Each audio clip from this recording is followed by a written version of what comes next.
Politics, হ্যাঁ তুমি এরোর নামে গালা মানে এ শুভদা তুমি পলিটিক্স করছো কেন? হ্যাঁ তুমি এরোর নামে এটা ওটা বলে বেড়াচ্ছ, আবার তাদের দোকানে গিয়ে ভিডিও করছো, পরোটা নিচ্ছ হাতে করে দেখছি, কি হচ্ছে স্যার? পরোটা নিয়েছি, পরোটা খেতে দেখেছো? কেউ দেখাতে পারবে না পরে যে খেয়েছি। তাহলে কি করেছো? পরোটা যখন নিয়েছো খেয়েছো নিশ্চয়, হয়তো অফ ক্যামেরা খেয়েছো। আমি যেতে পারি, আমি কি বললাম, আমি একটা দোকানদার, আমি দোকানে যেতেই পারি, ঠিক আছে? আমি তো বিজ্ঞাপনকে নিয়ে বলেছি, ঠিক আছে? আমি এটা কোন ক্যামেরা ওটা বলেছি, ড্রেনের জলের পর, ঠিক আছে? খাইনি, ফার্স্ট পার্ট এসছে, সেকেন্ড পার্ট দেখতে হবে, ঠিক আছে? সাউথের মুভির মতো ফার্স্ট ক্লিপ রিলিজ হয়েছে, আমাদের পরোটা প্লেট আছে, সেকেন্ড ক্লিপ যখন রিলিজ হবে তোমাদের পরোটা কি বলেছে। তাহলে ড্রেনের জলের পরোটা হাতে নিলে হাতেই তো ক্ষতি কোথায়? ড্রেনের জল হাতে নেওয়া যায় না? নিজের বাড়ি যদি নর্দমা পরিষ্কার করা যায় না, তা কি আছে? মানুষ ভাবছে বোকা বানাচ্ছে, এটা ওটা বলছে, আবার নেতাদের মতন রাত্রিবেলা গিয়ে ভাব করছো। আমি কি বললাম? আমি নেতা নই, আমি একটা পরোটাওয়ালা, ঠিক আছে?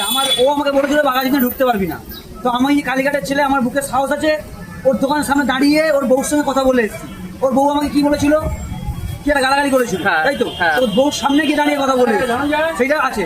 দুজনে যদি ক্ষমতা থাকে, দুজনকে বলো চাইনিজ পরের দোকানে আসতে, যাও চ্যালেঞ্জ চ্যালেঞ্জ, যা বলো। আমার তো ক্ষমতা আছে, তো আমি গেছি তো বাঘাযতীনে।